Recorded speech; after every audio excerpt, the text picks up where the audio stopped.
Winslow, Arizona is the story of a city in motion. Planes, trains, and automobiles put the town on the map. But a song about a girl in a flatbed Ford immortalized it in Americana pop culture. Standing on the corner of Winslow, Arizona, such a fine sight you see. Winslow has the only corner where you can get both your kicks and take it easy. Standing on a Corner Park represents the cultural fabric of Winslow. It embodies creativity, resilience. It's a celebration of that Winslow vibe. As it turns out, the city has a few other corners worthy of a stop, from a giant bulldog to the smallest church, even a skinny totem pole. But the most important story is about people that are preserving, reimagining, and reinvesting in downtown, which is why Winslow is hopping again. Across from Standing on the Corner, a beautifully preserved historic bank building now serves delectable desserts. The Painted Desert's a really popular sundae that we offer. It's going to be caramel drizzle with chocolate, espresso, walnuts, crushed walnuts, and whipped cream. Around the corner is an architectural masterpiece where you can relive the story of a creative visionary through hospitality. So culture looked at the place and said, okay, I love the Hopis, I love this desert landscape, I love the way the light runs across the landscape. I want to build a building that appreciates that. That is the very essence of what the arts and crafts style is about. Winslow may not be life in the fast lane, but it's filled with small town charm, and you will hear some really cool stories. So come on, baby, and don't say maybe. You need to check out Winslow. Winslow is one storied stop along the Mother Road and home to one of the great American roadside stops, Standing on the Corner Park. On another corner of that intersection, we found a quaint little spot serving up a taste of nostalgic Americana. Sip Shop is a few different things. It's mostly a cafe where we serve food, coffee. We're also a soda shop, a mixture of that and ice cream parlor. The most popular items we have are like our hot dogs. Our Take It Easy dog is a really popular one. You can kind of either build it yourself or it comes with like mustard, relish, onions, and you could really top it off with whatever else. You know, we have a lot of options for you. We also have sandwiches, famous crepes. Sip Shop pulls inspiration for its delectable creations from its surroundings. One of these creations is based on the Badlands of the Four Corners. So the Painted Desert's a really popular sundae that we offer. It's going to be caramel drizzle with chocolate, espresso, walnuts, crushed walnuts, and whipped cream. For those that need a caffeine jolt, Sip Shop's coffee program is Winslow roasted and road tested. Our espresso is locally made here at a local coffee shop called Mojo's. We have our own special blend there. So you could always smell it once you first come in, you know. We have espresso drinks, iced coffees, also just hot drip coffee, any type of specialty coffees. In 1904, the Sip Shop building opens its doors as the Navajo County Bank Building. The historic original vault door and beautifully restored tin ceilings remain today. The exterior features Navajo rug pattern trim as an homage to the indigenous people of the area. But it is the memories of longtime locals that make these walls talk. It was originally a bank, that's what it started off as, and then switched over to a jewelry store in 1940s. I still have a lot of people coming to travel and coming back and saying, well, I got my wedding ring here, you know? So that's pretty cool to hear, you know? They tell us a lot of stories of what it used to be. Sip Shop has found a way to hold on to the echoes of the past while still creating that retro vibe those traveling Route 66 are searching for.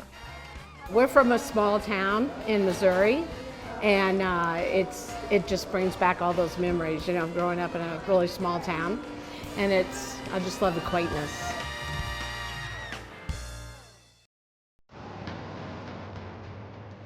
La Posada, I think in many respects, had 9 lives, because it opened as one of the most expensive Fred Harvey hotels ever created in 1930, right in time for the Great Depression.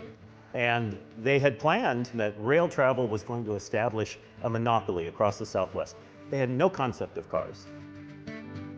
So they survived the Depression, and then as they get back to the great, you know, sort of interstate travel rush that's going to happen after the war, everybody got in an automobile and drove right on by. The hotel closed, and the Santa Fe Railroad used it as their division headquarters for 40 years. And so in 1994, when we first looked at it, it was an unwanted building. And the railroad was saying, we want out. I mean, if we could just walk away from it, we would. If you can imagine, they paid us to take this building. It was a huge cleanup project. But once they completed renovations, Daniel said it was like a train picking up speed. And we have literally had double-digit growth every year, with the exception of 2020. That was a rough year for everybody. Right now, we're at the entrance to the cinder block court. It's what you would normally think of as a greenhouse for a very rich Spanish Don. He would bring his citrus in the winter, and it would survive the winter, and then it could go back out into the gardens. And it's actually all part of very much a fictional history that Mary Coulter, the architect, created for this building. Prior to Coulter, in the era of the first railroad hotels, they would build a hotel and it was going to be something from Europe, or it was going to be Victorian, or it was going to be... The notion was there really wasn't any culture here. So Coulter looked at the place and said, okay, I love the Hopis, I love this desert landscape, I love the way the light runs across the landscape. I want to build a building that appreciates that. That is the very essence of what the arts and crafts style is about. The famous Turquoise Room restaurant still incorporates locally sourced meats and produce to create Southwestern and Spanish dishes. Probably the biggest thing that we've done recently is improved the bar. The bar was originally this horseshoe-shaped bar that was really wonderful, copper, but it was too small for the expansion at the restaurant. And so we've lengthened it and improved it. And the thing I love about the bar is that we utilized a local artist, John Sutman, to build the entire bar, fabricated. You'll also discover a large and unexpected art gallery. I just think it's a very different space for a hotel, and it's a space that draws people in because it stands out as it's not a regular hallway with a series of guest rooms on it. It is this whole little gallery that just appears in the middle of the building. The rooms on the eastern side of the hotel have gotten a recent facelift with custom furniture and individual balconies. And they are named after recent famous guests like Elon Musk, Jackson Browne, and Diane Keaton. La Posada is a little quirky. We're not a place that has Coca-Cola machines in the lobby. There might be a big step up going into your bathroom because they had to raise the level for draining. There's a lot of quirks, but the trade-off is it's a real experience. I think that's what really brings people back. That's a big part of not just La Posada, but Winslow. It's a real town.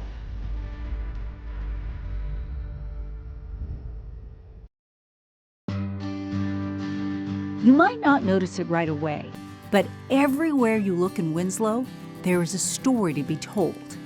And it all begins with incredible history and art, worthy of preservation. This was the train station for La Posada, and the trains still stop here, Amtrak still stops here.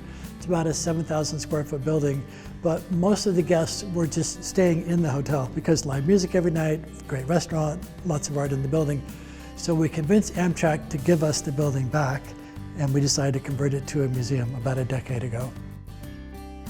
The Affelt Mion Museum is part historical museum and part contemporary art gallery, and conveniently connected to La Posada Hotel. Front and center, you will find items like original Harvey china pieces, donated by the local Harvey girls, and other historical pieces that help to tell the story of the hotel's history. There are 3 primary galleries and a couple of secondary galleries. So the main waiting room tells the history of La Posada, which is, of course, a pilgrimage point for a lot of people. They come to Winslow to see La Posada and Mary Coulter's masterpiece. Carefully curated, the items on display weave in the various stories about Winslow and the connection and influence of the Hopi and Navajo people. This gallery here was designed specifically for this object, the world's most famous Navajo weaving. It's called the Hubble Joe rug, woven in the 1930s. You will have never seen and never will see a weaving like it. It had been woven for Lorenzo Hubble. The Hubbles were the biggest traders in the Southwest. They had trading posts all over Arizona and New Mexico. In the Depression, they decided they wanted to do something as kind of a marketing piece. So they commissioned Julia Joe in 1932 to make this thing.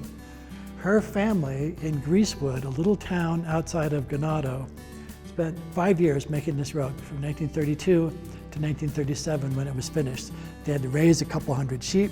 They sheared the sheep, carded the wool, dyed the wool. They built a loom, a 30 by 40 foot building, single loom. Imagine having to have a single loom instead of piecing together with a whole bunch of little pieces.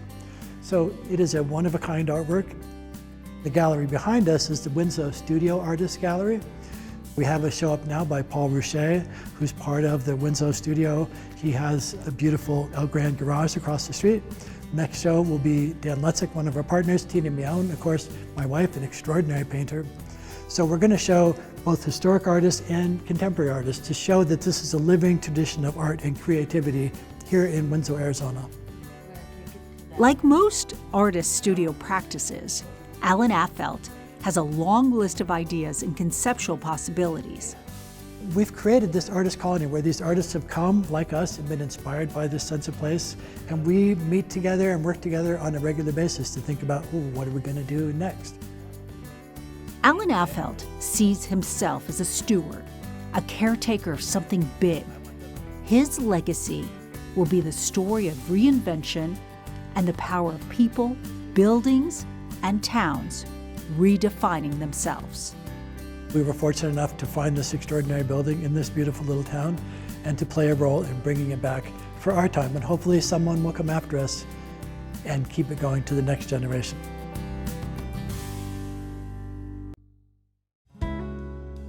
Arizona Highways TV is brought to you by APS, making every day brighter, and the Arizona Office of Tourism. I see us as fragile vessels. Here in Winslow, a world-renowned artist has not only lent her creative voice, she and her husband Alan Affelt have helped reinvigorate the town's tourism industry and have preserved a significant story in Arizona history. We wound up in Winslow, Arizona because we bought this amazing hotel, La Posada, which was designed by I believe, America's most important woman architect, definitely Arizona. Artist Tina Mion is talking about Mary Coulter, another visionary who brought artistic flair to the desert. Winslow has a long history of being an artist community, going back to the indigenous tribes of Hopi's First Mesa and the Navajo. Over the years, modern artists started leaving their mark. As one of those artists that discovered the magic of the Arizona desert, Tina is able to create her art on her own terms. I'm interested in painting humans. Even if my paintings are faces made out of objects, or even if they're a death spoon cast in bronze. And I think maybe because I'm still trying to understand them. While she may not have figured humans out yet, through a new to her medium, she is having some fun on her journey of discovery. So I've done paintings, I've done watercolors, and now I've done bronzes. It feels great. It's fun to work in a media that is so old. I mean, bronze goes back to the Bronze Age. And this sense that even long after I'm gone, some future civilization is going to dig up this weird guillotine death spoon. Say, what the hell is this? I'm interested in stories and how these stories change through time. So this is Marie Antoinette. How do we view her story today versus how it was viewed back then?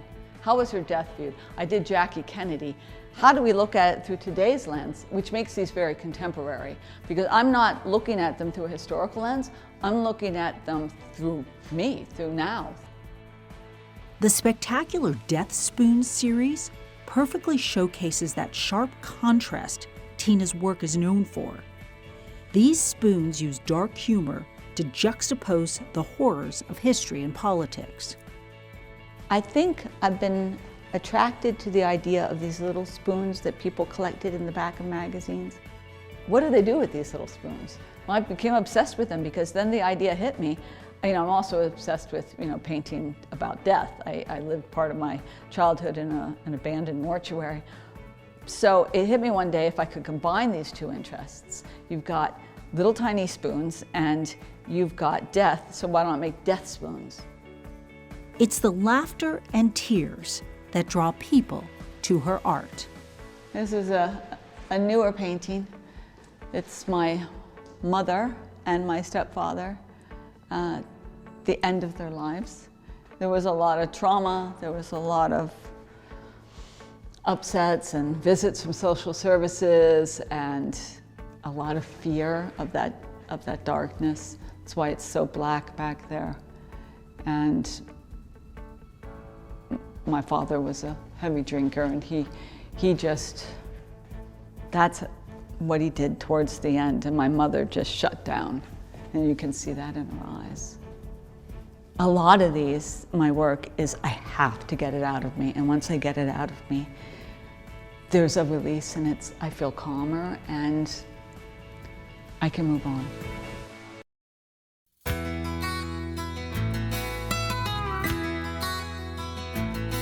Standing on the Corner is a park that was built by a group of citizens that got together and decided they needed to do something to help with the renovation of downtown Winslow. There were a couple of members that said, hey, we need to do something to increase our tourism. And the one thing that they thought about was a Standing on the Corner park.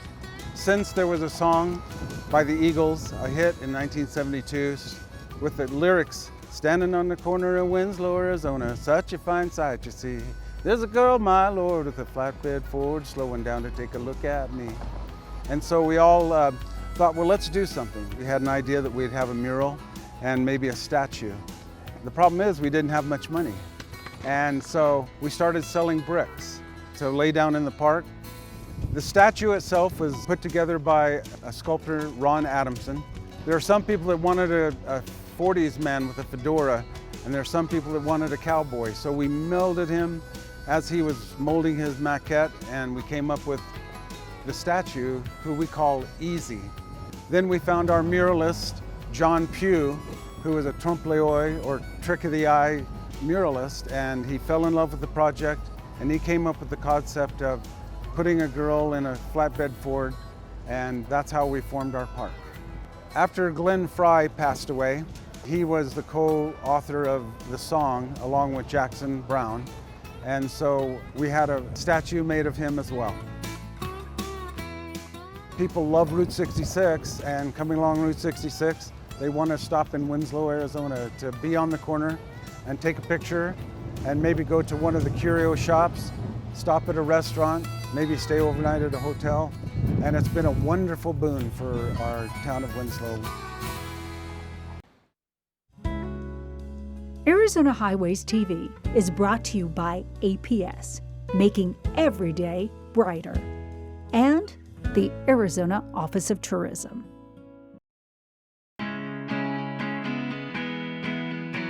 We are in Snowdrift Artspace, and actually Snowdrift Artspace was a Babbitt Brothers department store. It was built in 1914. It had many lives, a Mexican restaurant, tire store. When Route 66 was bypassed, it was bought out and run as a swap meet location for a while. And then maybe the last 10 years after it closed, it was abandoned and was on the verge of being torn down. when I bought it in 2002. So what's amazing about Snowdrift is the amount of space. There's 22,000 square feet here, spread over 3 floors. It has a full basement that's 10,000 square feet all by itself. So there's a lot of room to make art. There's a lot of room to store materials. When you have this much space as an artist, you get to put one thing in front of another on a table next to another piece of furniture that you found, and things happen. It's a very creative process that evolves as the pieces evolve. It has reached a point now where there's sort of neighborhoods of sculptures in this space, and I think of them as groups. I don't ever think of it as a single piece. And living in it is, more than anything else, what the art is. It's living in this installation and what it feels like to be surrounded by these things that are so much a part of you. There's a part of this space that's a Day of the Dead chapel. And even when I moved in here in 2002, that maybe meant one thing to me. But now, 20-some years later, a lot of people have died. A lot of my family members have died. We've had many pets that have come and gone. And so that room has special meaning to us. It's being able to tie all those personal effects into an installation that is both art and part of your life. I would say that I'm a process artist first. So with a process artist, it's concept, materials, and then how you put it together, the process.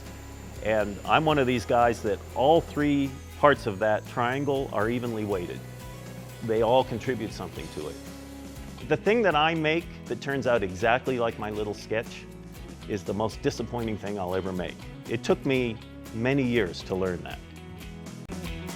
The gallery is our home, so it's always tricky to just have a door and people walking in. So you can make a reservation. We have a great website, rack cards and whatnot. People visiting other museums will learn about us, and they'll give us a call, and then we'll do a tour.